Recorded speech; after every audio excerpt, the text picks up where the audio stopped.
श्रीकान्तद्रुहिणोपमन्युतपनस्कन्धेन्द्रनन्द्यादयः प्राचीनो गुरवोऽपि यस्य करुणालेशाद्यता गौरवं तं सर्वादिगुरुं मनोज्ञवपुषं मन्दस्मितालङ्कृतं चिन्मुद्राङ्कितमुद्रपाणिनलिनं चित्ते शिवं कुर्महे।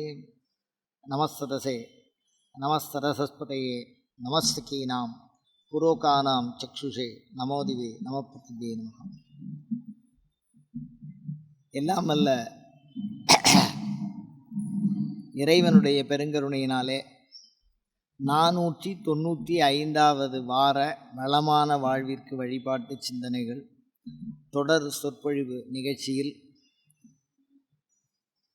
யக்ஷி ஒரு தேவதை அப்படிங்கிற மாதிரி சிந்திக்க போகிறோம். யக்ஷி ஒரு தேவதை அப்படிங்கிற தலைப்பு. பொதுவாக சாமியை பற்றி சிந்திச்சுட்டே இருக்கணும். இதுக்கு ஏதாவது ஒரு தலைப்பு சிந்திச்சுட்டே இருக்கும்போது யாராவது எங்கேயாவது சந்திக்கிற பொழுது சிந்தனையை எழுப்புகிற கேள்வியை கேட்கிற பொழுது அதையே நம்ம தலைப்பாக எடுத்து பேசுகிற வழக்கமாக வச்சுருக்கேன். அந்த மாதிரி இருக்கும்போது திடீர்னு இந்த யக்ஷின்னு சொல்கிறாங்களே அந்த தேவதையை பற்றி கொஞ்சம் சொல்ல முடியுமா? அது எனக்கு ஒரு ஆர்வமாக இருந்தது. ஏன்னா ஒரு தேவதையை நம்ம ஒரு சாஸ்திரங்கள் சொல்லிகிட்டு இருக்கும்போது ஒரு புது கேள்வி அதை மனசுக்கு ரொம்ப உற்சாகமாக இருக்குது. அதை ஆய்வு செய்ய ஒரு பெரிய புதையல் மாதிரி தகவல் வருது. அதனால் ஒரு தேவதை கீழே ஒரு யக்ஷினா ஒரு தேவதைன்னு போட்டிருக்கோம். பழைய காலத்தில் என்ன பண்ணியிருக்கான்னா ஈஸ்வர இக்ஷா சப்தம்னு சொல்லுவாள். பேர் ஒரு பொருளுக்கோ ஒரு மனிதர்களுக்கோ பேர் வைக்கிறது. அந்த பேரை வச்சு அந்த சொல்ல நாம் சொல்லும்போது அந்த நினைவு நம்ம மனசுக்குள்ளே என்ன வரும்.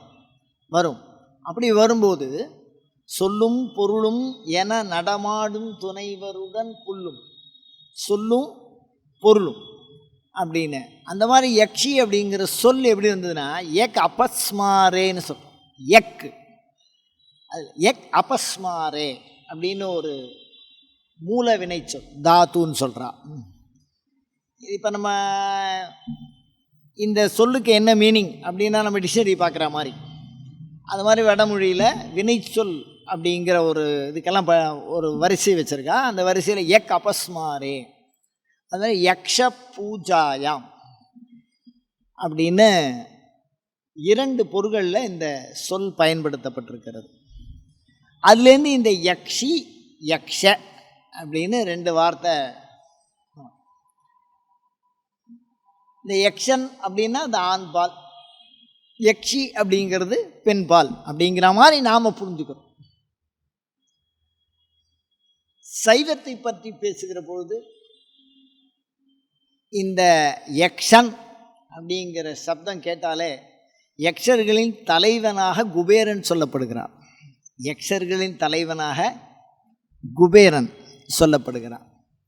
இந்த குபேரன் அலகை பதியானும் அப்படின்னு சொல்லுவார்.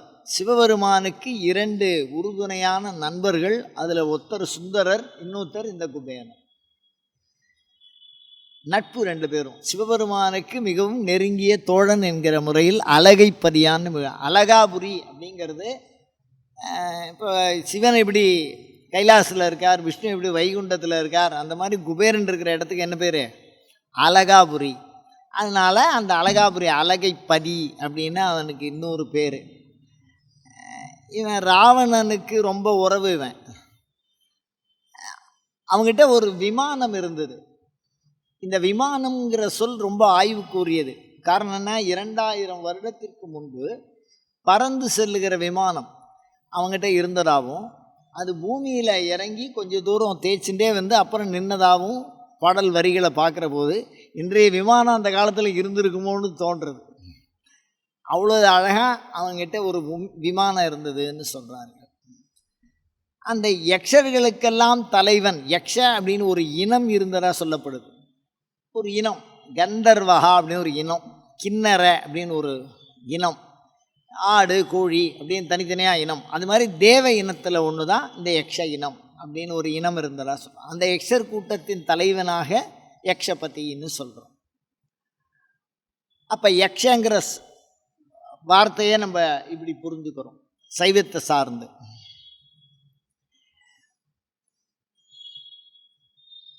பிற சமயங்கள்லையும் இந்த யக்ஷிங்கிற சொல், யக்ஷ அப்படிங்கிற சொல் வழிபாட்டு சொல்லாக பயன்படுத்தப்படுகிறது.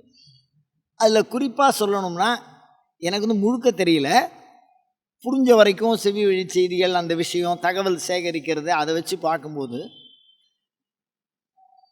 சமண சமயத்தில் தீர்த்தங்கரர்கள் என்று சொல்லக்கூடிய 24 தீர்த்தங்கரர்கள் வழிபாடு சொல்லப்பட்டிருக்கிறது. அந்த வழிபாட்டில் அந்த சமண தீர்த்தங்கரர்களுக்கு தானாக உவந்து தொண்டு செய்கிற பண்புடையவர்களுக்கு யக்ஷன் யக்ஷின்னு பேர் கொடுத்துருக்கான். அந்த தீர்த்தங்கரர்கள் ஒரு அளவுக்கு மேலே பேசுகிறதே இல்லைவா, அப்படியே மௌனமாக, அப்படியே ஞானஸ்வரூபமாக இருக்கும். மௌன வியாக்கியா பிரகடித பிரம்ம தத்துவம், அப்படியே ஞானஸ்வரூபமாக இருப்பாள். அந்த ஞானஸ்வரூபமாக அவள் இருக்கிற வாளுக்கு இவா உதவி பண்ணுவாள். இவர்கள் துதிப்பார்கள், அந்த அந்த தீர்த்தங்கரர்களை துதிபாடுகிற தேவர்கள். இப்போ மனுஷன் சாமி கும்பிடுறது பெருசு இல்லை, சாமி கும்பிடுற சாமி அப்படி புரிஞ்சுக்கணும். அப்படி சாமி கும்பிடுற சாமியா இந்த யக்ஷே அந்த தீர்த்தங்கரர்களை வணங்குகிற தேவதைகளாக இவர்கள் இருக்கிறார்கள். சரி, அந்த யக்ஷியினுடைய வழிபாடு இருந்தால் மக்கள் பிரயோஜனம் இல்லாமல் எதையுமே என்ன பண்ண மாட்டான், அந்த வழிபாடை வளர்த்து இழுத்துன்னு வரமாட்டான். அவனுக்கு பிரயோஜனம் இருந்தால் தான் பண்ணுவான். அப்போ அந்த வழியில் இந்த யக்ஷன் யக்ஷியை எதுக்கு கும்பிட்டுருக்காங்க அப்படின்னு கேட்டால், அந்த காலத்தில் சமணங்களுக்குன்னு தனியாக ஆலயங்களில் இந்த யக்ஷ யக்ஷிகள் வலிய தொண்டு செய்யும். இப்போ நமக்கு கூட ஒரு வைணவத்தில் ஒரு எங்கே ராமாயணம் சொன்னாலும் அங்கே ராமர் ஆஞ்சநேயர் இருப்பார்னு சொல்கிற மாதிரி, எங்கே தீர்த்தங்கரர்கள் இருக்கிறார்களோ அங்கே யார் இருப்பார், இவர்கள். அவர்கள் கடந்த காலத்தையும் நிகழ்காலத்தையும் எதிர்காலத்தையும், இப்போ நிகழ்காலம் நமக்கு என்ன தெரியும், அதனால் எதிர்காலம் எப்படி இருக்கும் என்பதை அறிந்து கொள்வதற்கு இந்த யக்ஷிகளின் உதவியை, இந்த யக்ஷர்களின் உதவியை நாடி இருக்கிறார்கள். அது மிகவும் சரியாக துல்லியமாக அவங்களுக்கு பதில் சொல்லியிருக்கு. அது எப்படியோ அவங்களுக்கு புரிஞ்சிருக்கு, அதை அவங்க கேட்ச் பண்ணிக்கிறாங்க. அந்த விஷயம், ஒரு சாமானிய மனிதன் ஒரு யக்ஷியை கும்பிடுறான் அப்படின்னு சொன்னால் அவனுடைய விஷயம் என்னென்னா எதிர்காலம் தெரியணும் அவனுக்கு. இப்போ நானே வச்சுருக்கேன், நான் ஒரு புதுசாக தொழில் தொடங்கலாமா வேண்டாமா, சக்ஸஸ்ஃபுல்லாக வருமா அப்படின்ற காலம் அது என்ன சொல்லுதோ அதே தான் நடக்கும். அதில் சத்தியத்தை தான் பேசும். அதனால் அது என்ன பண்ணிடும், அது சொல்லிடும். அதனால் நமக்கு தெளிவாக ஒரு முடிவு கிடச்சிருதுல. கோயிலுக்கு போயிட்டா ஒரு சாமி கும்பிட்டு வந்தோம்னா நம்ம எதை செய்யலான்னு குழப்பின்னு இருக்கும்போது அந்த தெளிவு அதுவே கொடுக்குறதோ இல்லையோ, ஞானம்ங்கிறது தெளிவு தான். அந்த தெளிவுக்கு அந்த உதவியை நாடி இருக்கிறார்கள். அதில் எதிர்காலத்தை மிக செம்மையாக சொல்லி இருக்கிறது அப்படிங்கிறது இது ஒரு பக்கம். அது ஒரு விதமான யக்ஷின்னு சொல்கிறார். இன்னொன்று, அறக்கூற்றுகளை வலியுறுத்தி சொல்லுவது. இந்த தீர்த்தங்கரர்கள் ஞானஸ்வரூபம், அவளுடைய ஆகமங்கள்னே சொல்கிறா. ஜின ஆகமங்கள்னே தனியாக ஆகமம் இருக்குது. ஆகமங்கிறது எப்படி நம்ம சைவத்தில் சொல்கிறோமோ, ஜினத்துலேயும் என்ன இருக்குது, ஆகமம் இருக்குது. அந்த ஆகமங்களை வெளிப்படுத்துவதற்கு இவைகள் வாக்குருவாக இருக்கின்றது, வாக்ஸ்வரூபம். இறை வழிபாட்டு முறையை செம்மையுற நமக்கு விளக்கமாக எடுத்து சொல்லுவது. அதுக்கும் இந்த யட்சியை நாடி இருக்காங்க.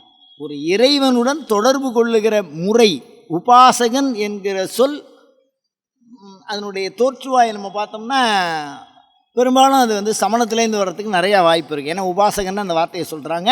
அப்படி சொல்லுகிற பொழுது இந்த யக்ஷியை வணங்கியிருக்காங்க. இப்போ நம்ம யக்ஷிங்கிற ஒரு தேவதையை பற்றி மாத்திரம்தான் நம்ம சிந்திக்கிறோம், வேற நோக்கு இல்லை நமக்கு. அதனால் ஒரு இறை வழிபாட்டு முறையை செம்மைப்படுத்தி விளக்கி சொல்லுவது. இப்போ ஒரு பெரிய ஒன்றும் இல்லை சார், சிம்பிளாக சொல்கிறேன். யாரோ ஒரு ராஜா இருக்கா, அந்த ராஜா நமக்கு வேண்டியவனாக இருந்தால் எல்லா சௌக்கியமும் நமக்கு. அவள் நினச்சா அந்த காலத்தில் ராஜா கையில் தான் எல்லாமே இருந்தது. செல்வம், கல்வி, சட்டம் எல்லாமே அவள் கையில் தான். அவளுக்கு இந்த யக்ஷி அவளுக்கு வேண்டிப்பட்டது. அவள் எது சொன்னாலும் என்ன பண்ணிவிடும், அனுபவ சாத்தியப்படுத்தி கொடுத்துரும். அந்த மாதிரி அந்த ஜின்னர்கள்ங்கிறதோ தேவதையாக சொல்கிறான். அந்த தேவதைக்கு இது என்னவா இருக்குது, அணுக்கமாக இருக்குது. அந்த வழிபாட்டு விஷயத்தை இது சொல்லி கொடுத்ததுன்னா அந்த அனுக்கிரகத்தை என்ன வாங்கிக்கலாம், அவுட் எடுக்கிற ஒரு வழியாக இது இருந்திருக்கு. அதனால் யக்ஷ பூஜாயாம். அதனால் சமணர்களுடைய யக்ஷி ஒன்று ஆகமங்களை மிக தெளிவாக இறை வழிபாட்டு முறையை வெளிப்படுத்தியதாக இருக்கிறது. இன்னொன்று எதிர்காலத்தை அறிந்து தெளிவாக சொல்லக்கூடியது. நான் போட்டு ஒரு பிரச்சனையை குழப்பிக்கிட்டே இருந்தேன், கோயிலுக்கு போயிட்டால் நிம்மதியாக வரணும்.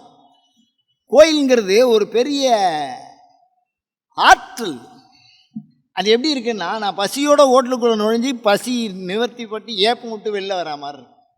இங்கே உள்ளே போயிட்டா அவர் சாப்பிட்டு ஒரு கம்பீரமாக ஒரு ஏப்பம் ஒரு மூலியம். அந்த மாதிரி ஒரு நோஞ்சானா கோயிலுக்குள்ளே போய் ஒரு பலவானா வெளியில் வரணும். அப்போ கோயில் அப்படிப்பட்ட ஒரு உள்முகமான ஆற்றல், ஒரு பேராற்றல் அங்கே இருக்கிறது. அதை கண்டறிந்து அதில் மறைந்திருக்கிறது. அதுதான் இப்போ நம்மளோட சிக்கலே என்னன்னா, அதை எடுக்க தெரியல நமக்கு. கோயிலுக்கு தரிசனம் பண்ணிட்டு வந்தால் அப்படியே டயர்டாக வந்து உட்கார்ற மாதிரி ஆகிடக்கூடாதோ இல்லையோ. அதனால் அது ஒரு பேராற்றல் ஆலயம்ங்கிறது. சரி, இப்போ இந்த 2 யட்சியை நம்ம புரிஞ்சுட்டோம். இதுக்கு அடுத்தது பார்த்திங்கன்னா, தமிழகத்திலே மிக பரவி இருந்த மதங்களில் சமண சமயம் மிக தொன்மையான விஷயம். இன்றைய சாஸ்தா வழிபாடுங்கிறது சமணர்களுடைய முதன்மை வழிபாடு. சாஸ்தா இல்லாத ஊரே நீங்கள் பார்க்க முடியாது தமிழ்நாட்டில், சமண சமயம் அப்படின்னு. அதே மாதிரி ஆகமங்கள் சிவபெருமானை பற்றி குறிப்பு சொல்லணும் அப்படின்னா, கொடி ஏறணும் அப்படின்னா முதல்ல அவருக்கு தான் பத்திரிக்கை. சாஸ்தா ஆஹ்வானம் முதல்ல அவருக்கு தான் பத்திரிக்கை. அதனால் மிகப்பெரிய ஒரு அரிய வஸ்து இது. ஐனார் கோயிலில் நடைமுறையில் இருந்திருக்கு, எல்லா ஐனார் கோயில்லையுமே.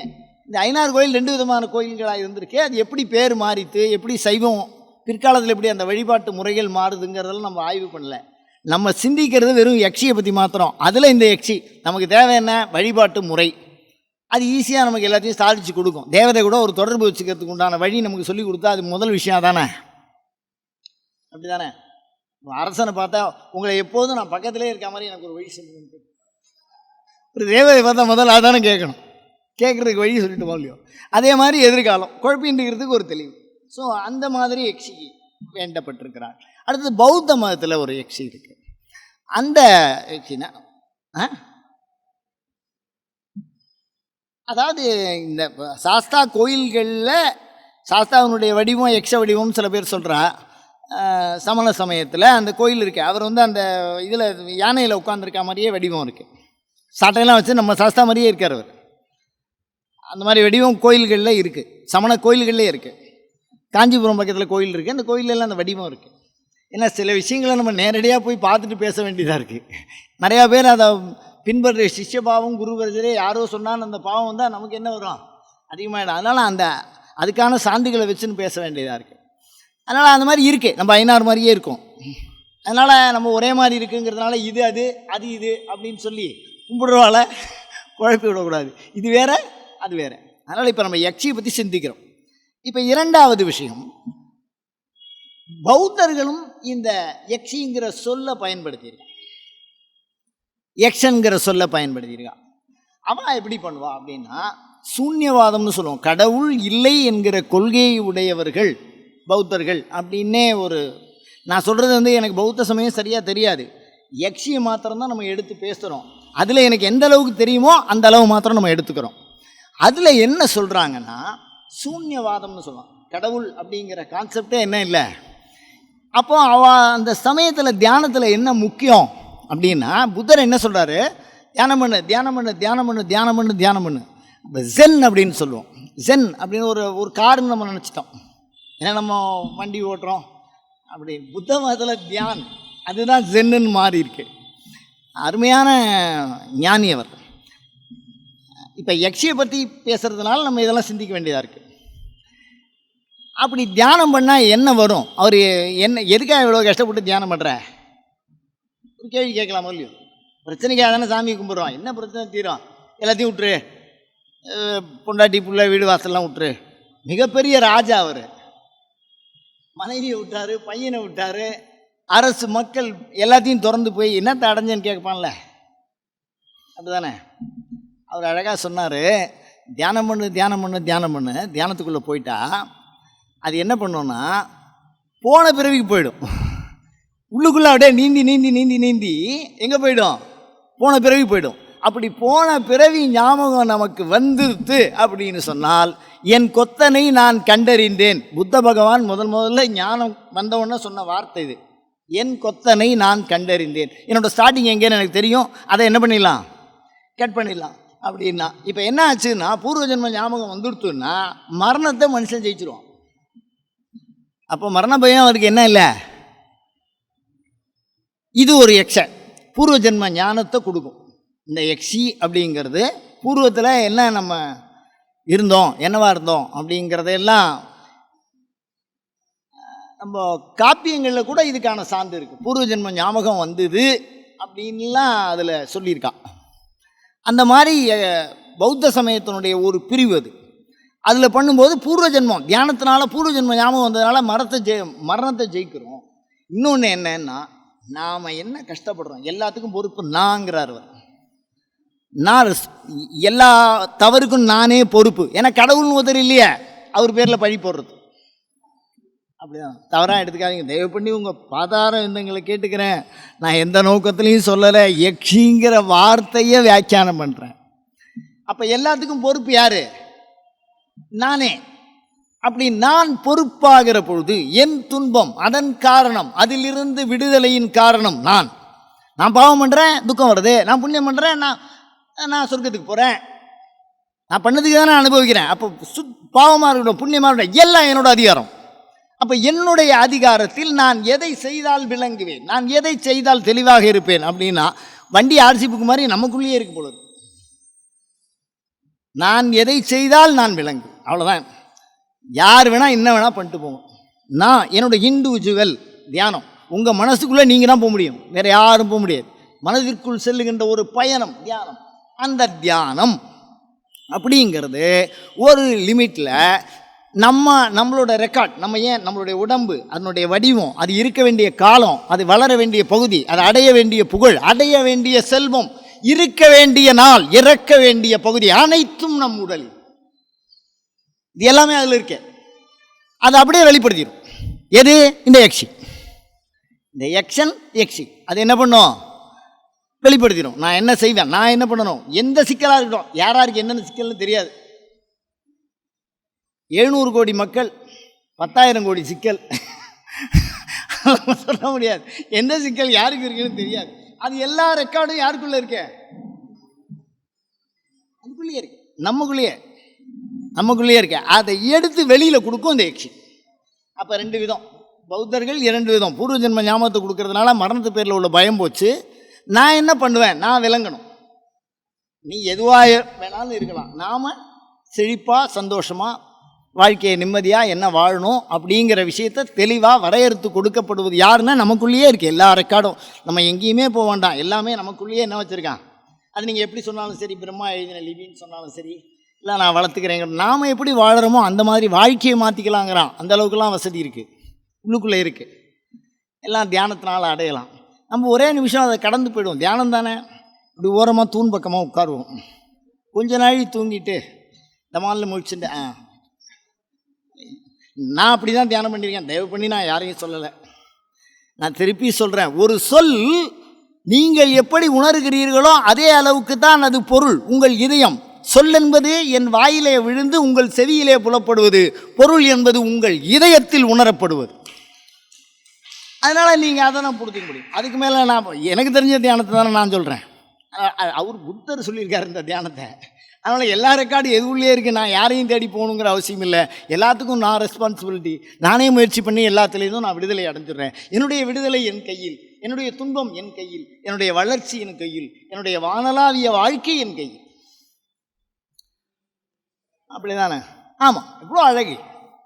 இப்போது அடுத்த ஸ்டெப், இப்போ இந்த மாதிரி பார்த்தோம், பௌத்தத்தை பார்த்தோம், ஜெயினத்தை பார்த்தோம். அடுத்தது நம்ம சாக்தம் அப்படின்னு ஒரு சமயம். இந்த சாக்தத்துலேயும் யக்ஷிங்கிற வார்த்தையை வச்சுட்டு இருக்கான். அந்த சாக்தம் என்ன சொல்லுது அப்படின்னா,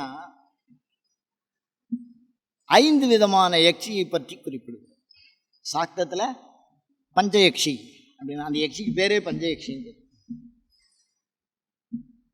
என்ன பண்ணோம் அப்படின்னா, ஒன்று கண்ணுக்கு புலப்படும், ஒன்று காதுக்கு புலப்படும், ஒன்று மூக்கிற்கு புலப்படும். கந்த வாசனை, ரசம் சுவை, கந்த ரச, ரூபம் வடிவம், ஸ்பர்ஷம் தீண்டது, சப்தம் காதல.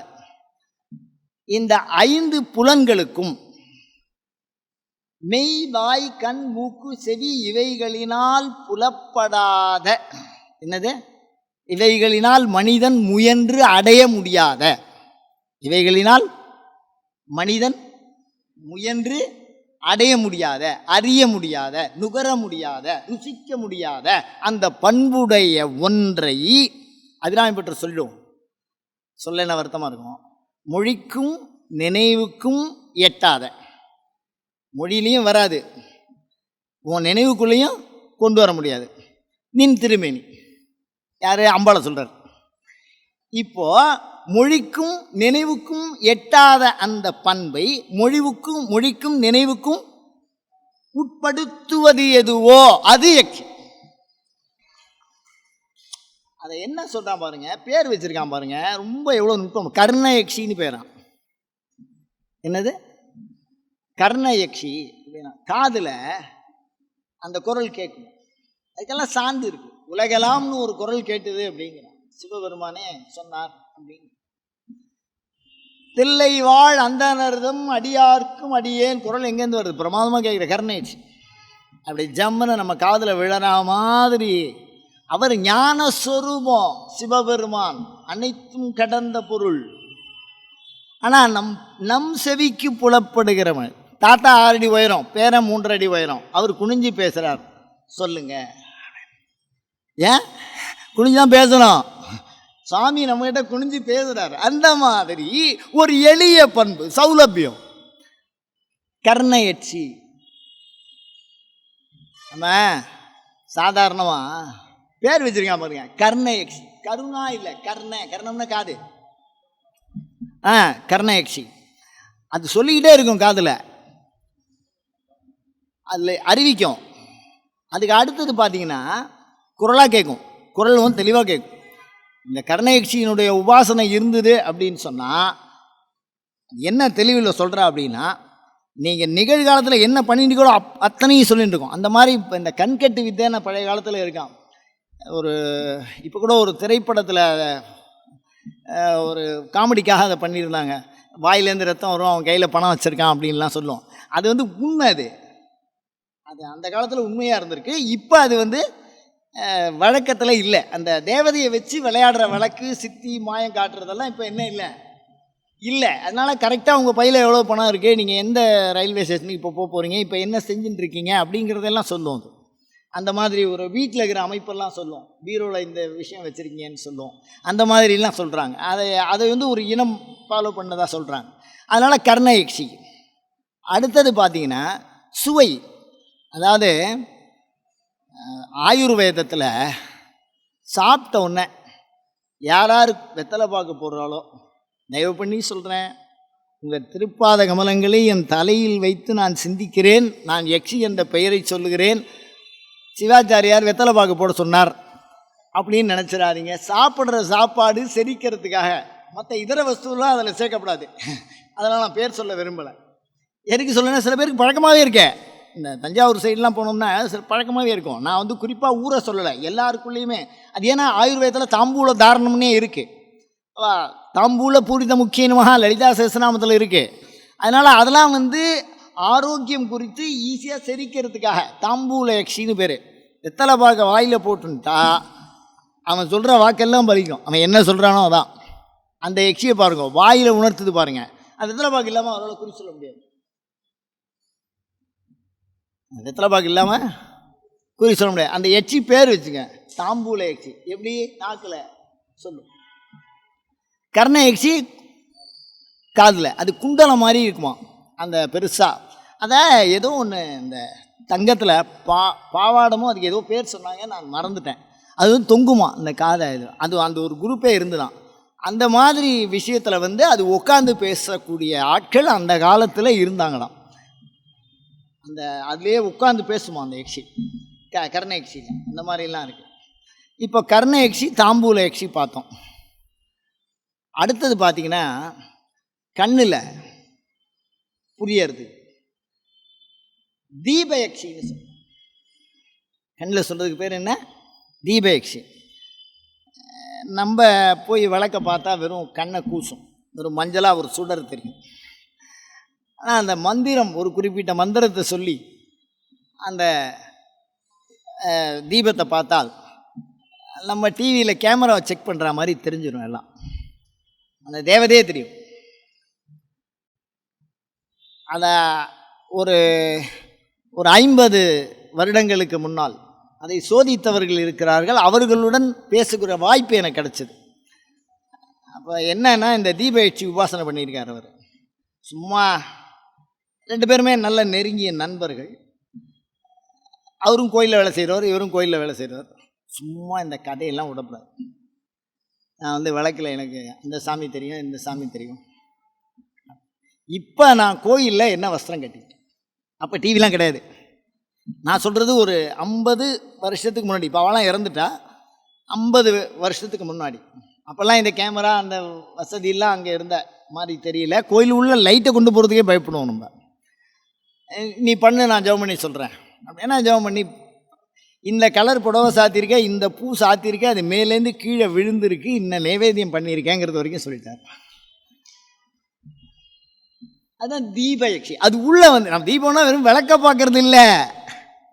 எப்படி வந்து நம்ம வந்து ஒரு செல்லு வச்சுருந்தா அதில் தனியாக பார்த்து சிரிச்சா என்ன நினைப்போம்? இப்போ பேசுகிறானா சிரிக்கிறானான்னே தெரியல. காதில் ஏதோ மாட்டிக்கிறான், அவன் மாட்டுக்கு தனியாக சிரிக்கிறான், நம்ம சொல்ல முடியுமா? அவள் கம்யூனிகேஷனில் இருக்கா, இறைவனோட கம்யூனிகேஷனில் இருக்கா.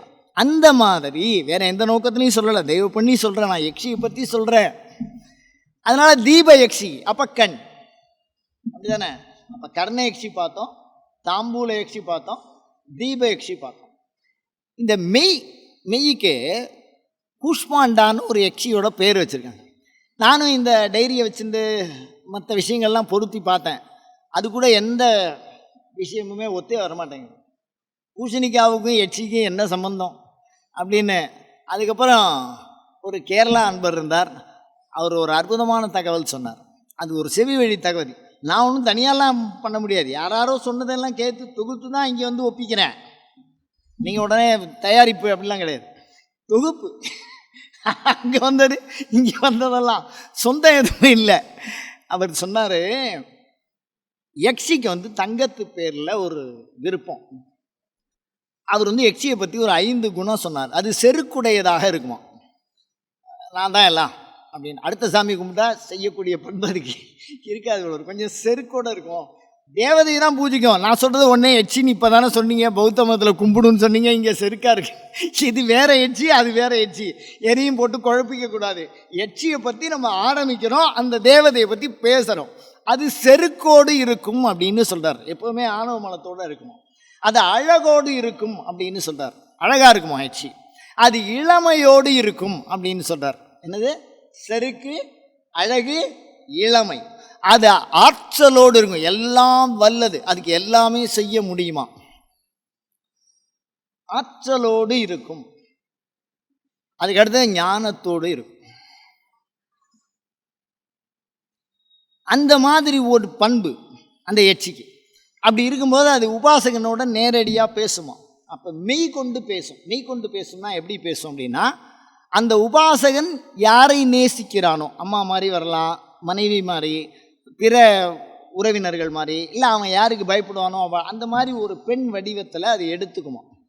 அதுக்கு அவள் என்ன பண்ணுவாளாம், அந்த உபாசனையில் ஜெயிக்கிறதுக்கு பூசணிக்காவை குடஞ்சிருவாளாம். குடஞ்சிட்டு அதுக்கு தேவையான நகையை அது உள்ளே போட்டுருவாளாம். எதுவும் இல்லை, இப்போ நம்மளாம் காசு போட்டு தான் பார்த்துருக்கோம். அவர் சொன்னது எனக்கு வித்தியாசமாக இருக்குது. அந்த காசு நகையெல்லாம் அது உள்ளே போட்டுட்டு முச்சந்தியில் வச்சுருவாளாம். எதை? அதை 3 நாளாக இருந்தாலும் யாரும் எடுக்க மாட்டாளாம்.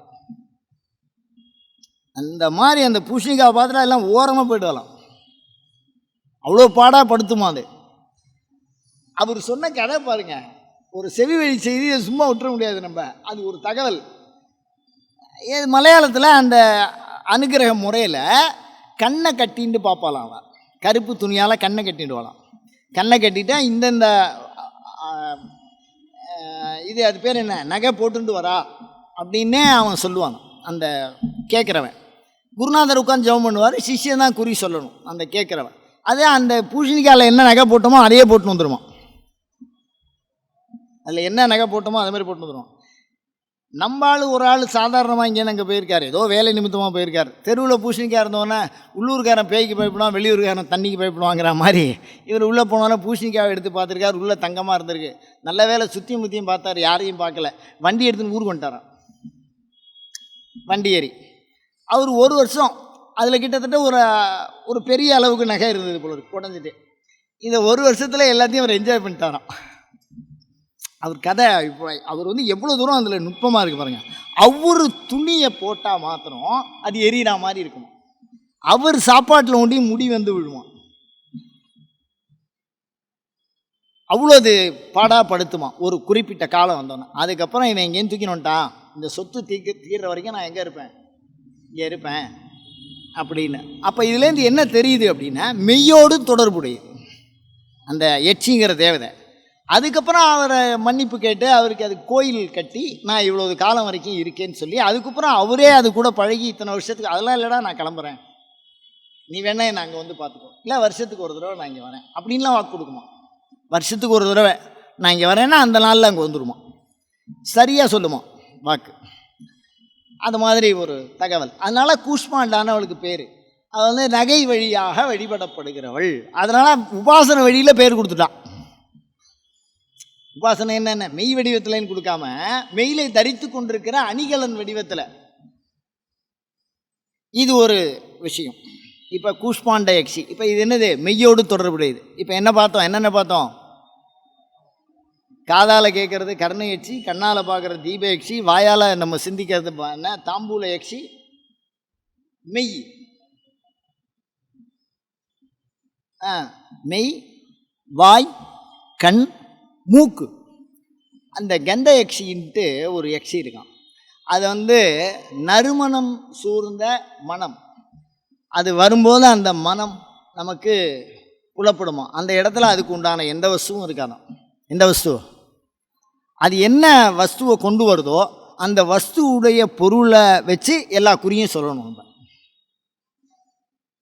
அந்த வஸ்து இப்போ இது வந்திருக்கே எடுத்துன்னு வந்தது அப்படின்னு சொன்னால் மழை வாடை அடிக்குதுன்னு வச்சுங்களேன். அப்போ கேட்க வந்தவனுக்கு குறி சொல்கிறவன் என்ன சொல்லுவான், உனக்கு உடம்புல வியாதி இருக்குது, மழை வாடை வீசுது, சந்தன வாடை வீசுறது அப்படின்னு சொன்ன ஒரு உதாரணத்துக்கு சொல்கிறேன். உடனே நான் எச்சி உபாசனை பண்ணல, எனக்கு அது தெரியாது.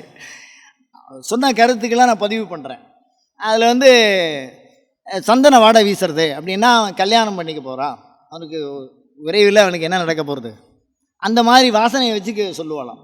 வாசனை நறுமணத்தை மாற்றி மாற்றி மாற்றி மாற்றி வீசுவோம். அந்த மாதிரி பஞ்சயக்ஷி அப்படின்னு சொல்லி இதை சொல்லியிருக்கா. இப்போ சமண சமய யக்ஷி சாக்தத்தில் 5 விதமான யக்ஷி நம்ம பார்த்துருக்கோம். அதே மாதிரி இந்த சாதாரணமாக அரசு சொல்கிறார்ல, சாணக்கியரின் அர்த்த சாஸ்திரம் அப்படின்னு ஒரு நூல் இருக்குது. அவர் சாணக்கிய நீதி தனியாலாம் எழுதியிருக்கார், பெரிய சாஸ்திரம் படித்தவர்.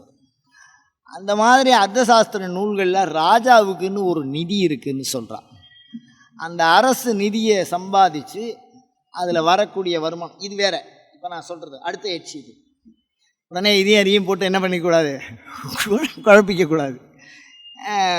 அரசர்கள் தனக்கான நிதி வருதோ இல்லையோ அதை எல்லா நிதியும் ஒன்றா சேர்ந்து வச்சுப்பா. அந்த நிதியை வந்து அந்த அரசன் என்ன பண்ணுவான்னா, ஒரு குறிப்பிட்ட நிதி உண்டியும் யாருக்கிட்டையும் தெரியாமல், அதில் 6ல் 1 மடங்கோ 8ல் 1 மடங்கோ எங்கேயாவது ஒரு காட்டில் தோண்டி சம்மந்தமே இல்லாத இடத்துல புதைச்சி அதை வந்து சேவ் பண்ணி வச்சுருப்பாங்க. அது எதுக்காக அப்படின்னா அவர் என்ன நியாயம் சொல்கிறார் அப்படின்னா, அரசர்கள் எந்த காலத்திலும் என்ன போட்டுருவாங்க, யார் வேணால் போட்டுருவான் அரசனை. ஒருத்தன் அழிச்சா தான் வாழ்க்கை. ஏன்னா அழிச்சு அவன் வருவான், அவன் அழிச்சு இவன் வருவான். அந்த மாதிரி அழிக்கக்கூடிய பண்பு அரசர்களுக்கு இருக்கிறதுனால திடீர்னு தப்பிச்சு ஒரு காட்டுக்குள்ளே போய் என்ன பண்ணிடலாம், ஓடி போயிடலாம் ஊருக்கு பயந்து. இப்போ அவர் திருப்பியும் அந்த ராஜாவை அடிக்கணும்னா காலம் பார்த்து என்ன பண்ணோம், இகல் வெல்லும் பூகை பகல் வெல்லும் சொல்கிறாரு படை. வள்ளுவர் அதை பற்றிலாம் பேசியிருப்பார். அந்த மாதிரி நம்ம அவனை திருப்பி அவனை அடிக்கணும் அப்படின்னா அவன் தனியாக போய் நின்னா என்ன பண்ணுவான். அதனால் அந்த நிதி எங்கே வச்சுருக்கோன்னு அவனுக்கு ஒண்டி தெரியுமா, யாருக்கு, இந்த ராஜாவுக்கு தெரியும், வேறு யாருக்குமே தெரியாது. இதில் என்ன பெரிய கொடுமைன்னா, அந்த சுரங்கம் அதை கட்டின ஆள், சாவி கொடுத்தவன், கொண்டு போய் சேர்த்தோம், அத்தனை பேரையும் போட்டுருவான். யாருமே அங்கே என்ன இருக்க மாட்டா. அதுக்கு காவல், அதுக்கு பெரும்பாலும் ஒரு பெண்ணை போடுவாங்களாம்.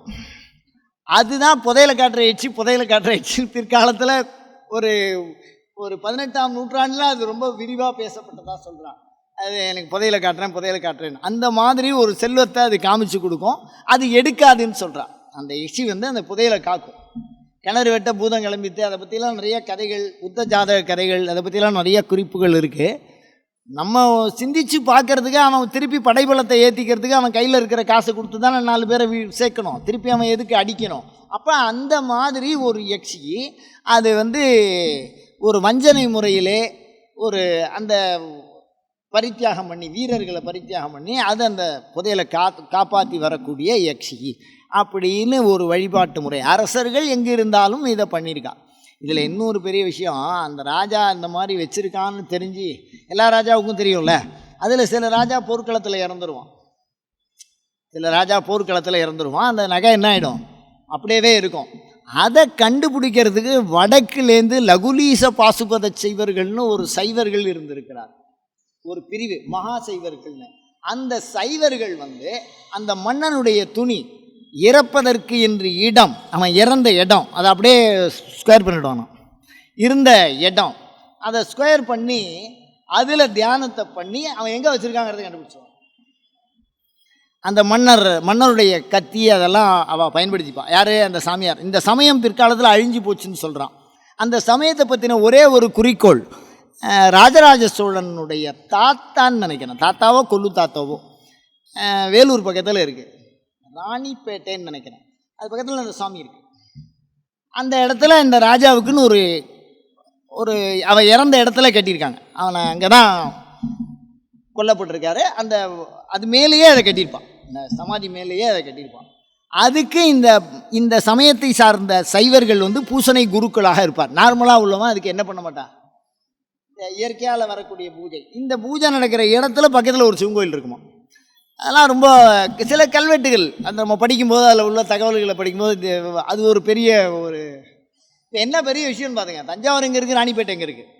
அந்த இடத்துல விரட்டி அவர் அந்த இடத்துல கொண்டிருக்காங்க அந்த சோழ மன்னர் அவா வம்சத்தில். பின்னாடி அந்த ராஜா அவன் வடக்கே இந்த மன்னர்களை கூட்டின்னு இந்த பித்ருதோஷம் நிவர்த்தி பண்ணுறேன்னு நம்ம ராமேஸ்வரத்துக்கு போகிற மூலியம் அந்த மாதிரி அரசர்கள் அந்த மாதிரி சாமியார்களை கூட்டின்னு அதுக்காக கோயில், பள்ளிப்படை கோயில்கள்னு சொல்கிறாங்க. அதை அந்த கோயில்கள் வணக்கப்பட்டு அதுலேருந்து எடுத்து பல நன்மைகளாக செஞ்சுருக்கான். ஒரு ராஜா தன்னுடைய வாழ்நாளில் செல்வங்களை வச்சுருக்கான்னா எவ்வளவு வச்சுருப்பான். அப்போ அதெல்லாம் சொல்கிறதுக்கு ஒரு விதமான யக்ஷி தேவதைன்னு அந்த இறந்தவர்கள் பேரில் சொல்லப்படுகிற இசக்கி அப்படி, அதை தான் தமிழில் இசக்கி அப்படின்னு சொல்கிறான். அது அந்த ஒவ்வொரு இசக்கியை பற்றியும் அந்த மாதிரி ஒரு தகவல். இது பெரும்பாலும் சாஸ்தா கோயிலில் இருக்குது. இந்த எஸ்சி இருக்கிற கோயிலில் சாஸ்தா வச்சுருப்பா, சாஸ்தா வச்சுருக்கிற கோயிலில் யக்ஷி இருக்கும். அந்த மாதிரி பெரும்பாலும் மலையாள கோயில்களில் பெரும்பாலும் யக்ஷிக்கு தனி சன்னதி இருக்கிறத நம்ம பார்க்கலாம். அது ஒரு வழிபாட்டு தெய்வமாக வணங்கி இருக்கிறார்கள். அது மாதிரி இந்த யக்ஷிங்கிறது ஒரு தேவதை. அதனால் அது நமக்கு எதிர்காலத்தை, கடந்த காலத்தை, பூர்வ ஜென்மத்தை, மோட்சத்தை அந்தளவு கொடுக்கக்கூடிய பண்பு. ஒரு நியாயமான முறையில் ஒரு தெய்வீக ஆற்றலை பயன்படுத்தினோம்னா அது மிகச்சிறந்த வாழ்க்கையும், தர்மம், அர்த்தம், காமம், மோட்சம் எல்லாத்தையுமே அது என்ன தரும் அப்படின்னு சொல்கிறாங்க. அயம் தர்மஹா உத்தரோத்தராபிவிருத்திரஸ்து. அடுத்த வார சிந்தனையாக மாயி. அயம் தர்மஹா உத்தரோத்தராபிவிருத்திரஸ்து.